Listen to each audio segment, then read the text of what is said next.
Hey guys, we're back out in the shop. It's Friday.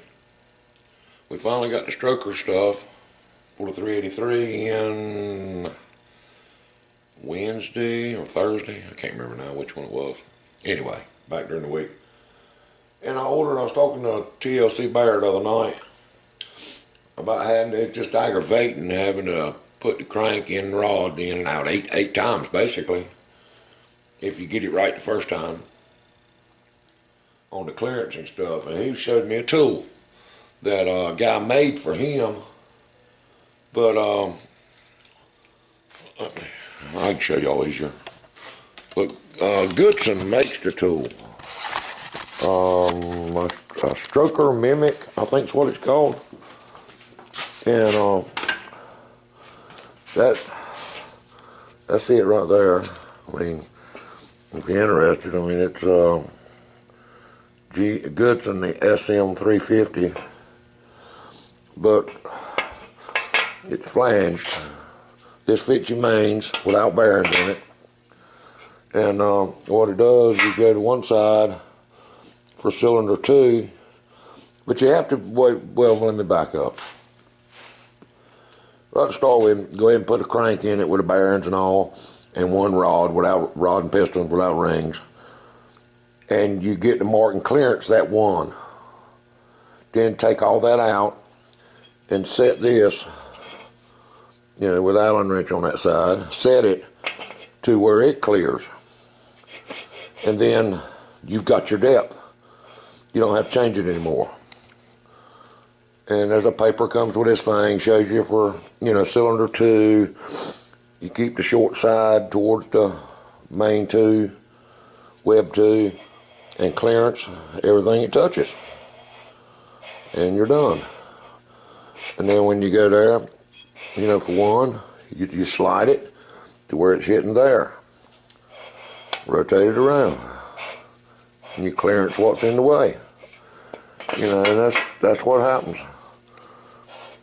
So once you get it set, that's the way it is for rod 4. Clearance, and I'm about 75 thousandths clearance. And, of course it hits on the other side, but that don't matter because the rod won't never hit. Then you go that way for that side.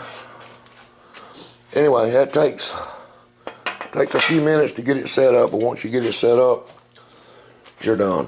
It's easy, simple. So anybody that's stressing over having to clearance a block, 383, spend $140 and get that thing shipped to you.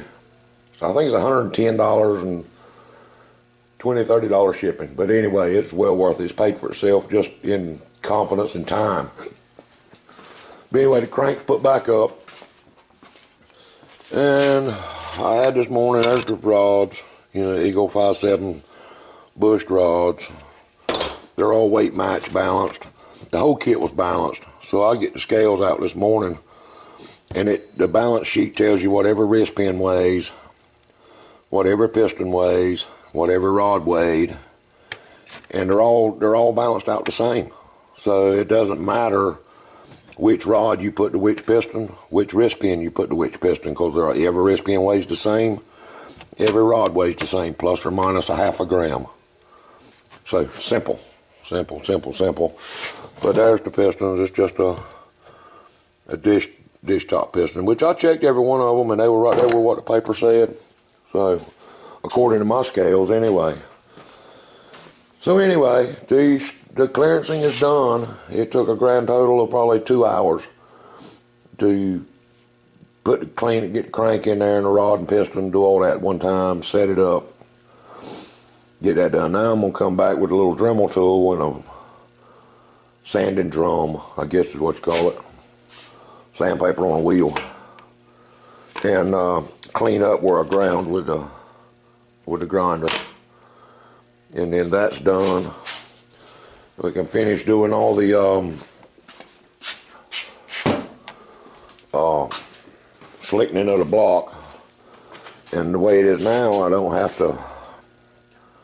I was going to have to clean it, do the clearance, and now I can just go, once I get the slickening finished, I can go put it in the hot tank And when she comes out, she'll be ready to put together. So anyway, that's what we've done. It's like I say, it's kind of funny. I guess my block's lopsided or something, but some of the cylinders you didn't hardly have to touch.